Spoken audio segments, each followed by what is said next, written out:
Olá, irmãos!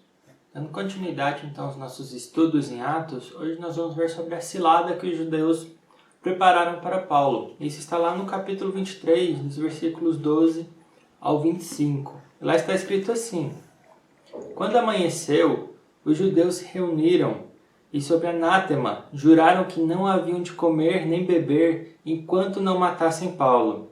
Eram mais de 40 os que entraram nesta conspirata.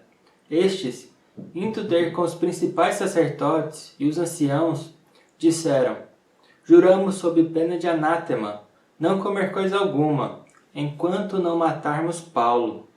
Agora, pois, notificai ao comandante, juntamente com Sinédrio, que vô-lo apresente, como se estivesseis para investigar mais acuradamente a sua causa. E nós, antes que ele chegue, estaremos prontos para assassiná-lo. Mas o filho da irmã de Paulo, tendo ouvido a trama, entrou na fortaleza e de tudo avisou a Paulo. Então este, chamando um dos centuriões, disse: Leva este rapaz ao comandante, porque tem alguma coisa a comunicar-lhe. Tomando-o, pois, levou-o ao comandante, dizendo: O preço Paulo, chamando-me, pediu-me que trouxesse à tua presença este rapaz, pois tem algo que dizer-te. Tomou-o pela mão o comandante e, pondo-se à parte, perguntou-lhe: Que tens a comunicar-me? Respondeu ele: Os judeus decidiram rogar-te que, amanhã, apresentes Paulo ao Sinédrio, como se houvesse de inquirir mais acuradamente a seu respeito. Tu, pois, não te deixes persuadir, porque mais de 40 entre eles estão pactuados entre si, sob anátema, de não comer nem beber enquanto não o matarem, e agora estão prontos, esperando a tua promessa. Então o comandante despediu o rapaz, recomendando-lhe que a ninguém dissesse ter-lhe trazido estas informações. Chamando 2 centuriões, ordenou: Tente-te prontidão, desde a hora 3ª da noite, 200 soldados, 70 da cavalaria e 200 lanceiros para irem até Cesareia. Preparai também animais para fazer Paulo montar e ir com segurança ao governador Félix. E o comandante escreveu uma carta nestes termos. Então, meus irmãos, nós temos aqui um texto que mostra o ódio, a fúria, a hipocrisia, a insensatez destes judeus aqui que tomaram sobre si um voto de maldição, um voto de anátema, como está escrito aqui. Eles juraram não comer nem beber enquanto não matassem a Paulo. E todo voto por si só já tem essa maldição incluída. Se você não cumprir o seu voto, quer dizer que algo ruim, você chama para si algo ruim, você promete que fará alguma coisa, mas se não fizer, tem as suas maldições. Então todo voto em si já tem uma maldição incluída. Porém esses irmãos aqui, eles pediram por um zelo pervertido, uma maldição ainda maior sobre eles, para que os forçassem ainda mais a perseguir e matar Paulo com todas as suas forças, mostrando aqui uma insensatez e um zelo extremamente pervertido pela religião judaica. Mesmo que Paulo fosse realmente culpado de morte, esse voto aqui ainda era insensato, porque não cabe a eles. Eles não têm o poder de vida ou morte, eles não poderiam julgar e assassinar Paulo assim, na verdade, sem nem julgar, simplesmente ouvindo tudo isso aqui, sem que haja prova, sem que houvesse qualquer julgamento, sem que houvesse nada, eles já decidiram matar a Paulo, mostrando essa forte insensatez deles. E um voto que é extremamente contrário à palavra de Deus. Nós sabemos que não cabe a nós fazermos a nossa justiça, não cabe a nós tomarmos a vingança. Sabemos que isso pertence a Deus, que a justiça, a vingança está nas mãos de Deus.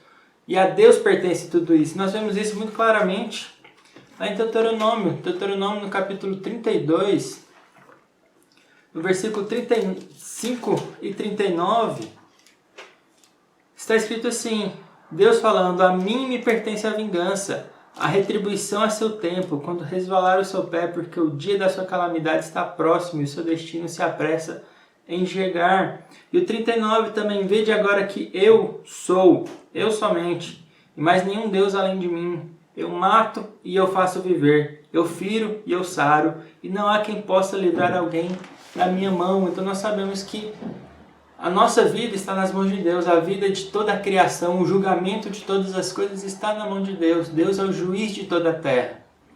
E eles não são juízes de toda a terra. E Deus, Ele não julga todos pessoalmente assim, mas Ele coloca magistrados, Ele coloca pessoas na liderança para que possam fazer isso da melhor forma possível. Por mais que os magistrados muitas vezes se pervertam também, eles são colocados por Deus para executar a justiça e a vingança de acordo com leis, de acordo com uma forma organizada.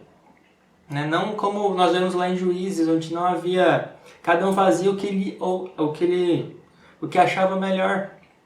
Nós sabemos que isso nunca é bom, nunca é saudável. Então o voto deles foi extremamente contrário à palavra de Deus. E o pior ainda é que ele falou isso com os principais sacerdotes.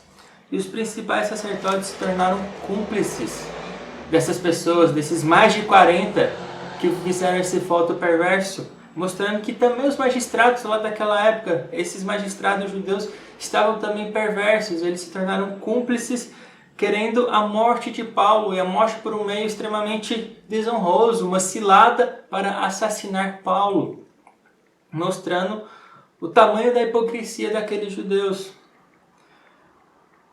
Porém, nós vemos que por meio de um garoto, de um rapaz, o filho da irmã de Paulo, Deus acabou com todo esse plano, com todo esse projeto maligno. Nós vemos Deus controlando a história, controlando todos os acontecimentos, todos esses planos que foram forjados contrário à vontade de Deus. Deus coloca tudo por terra. Então isso aqui nós vemos isso de forma muito clara. O filho da irmã, ninguém imaginou que ele pudesse ouvir e acabar com todo esse plano, ir lá falar com Paulo, falar com o comandante. E nós vemos que não tem nenhum plano maligno que possa destruir os projetos de Deus, os desígnios de Deus. Nós vemos lá em Provérbios, capítulo 21, 30, está escrito que não há sabedoria, nem inteligência, nem mesmo conselho contra o Senhor. Não há quem possa ir contra o nosso Deus. Em Isaías, capítulo 8, 10, fala: forjai projetos e eles serão frustrados. Dai ordens e elas não serão cumpridas, porque Deus é conosco. Então não há quem possa impedir a Deus, não há quem possa parar a sua mão. E Deus mostra aqui meios muitas vezes inesperados, como um filho, como um rapaz que escutou toda aquela trama e impediu todo aquele projeto. Nós vemos também algo bem interessante, que ele chegou lá, Paulo mandou que o levassem para o comandante ele pegou esse rapaz pela mão, levou para um lugar onde só eles pudessem conversar em paz, sozinhos.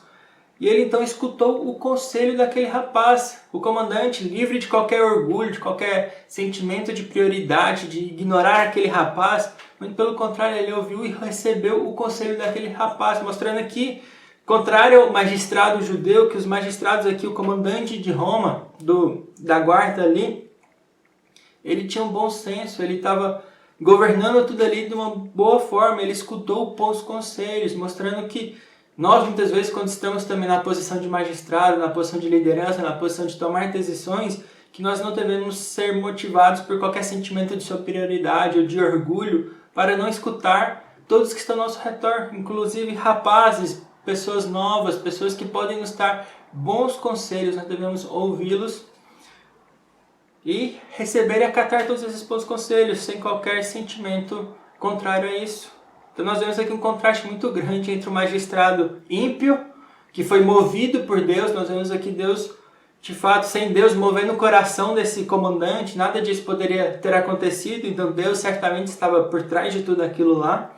Nós vemos esse magistrado, então, ímpio, agindo de uma forma muito melhor do que os magistrados judeus lá, os principais sacerdotes, cúmplices com aquelas pessoas perversas querendo assassinar a Paulo. Então que possamos tomar esse exemplo e principalmente entender que Deus está no controle de todas as coisas, que não importa os planos e os projetos que forgem contra nós, se eles são contrários aos desígnios do nosso Deus, nós sabemos que tudo isso cairá por terra, porque o nosso Deus é superior a tudo isso, que ninguém pode impedir e parar a mão do nosso Deus, que é o nosso Pai que está cuidando de nós. Então que possamos descansar nele a todo tempo, não importando a situação em que estejamos, nós temos Deus do nosso lado.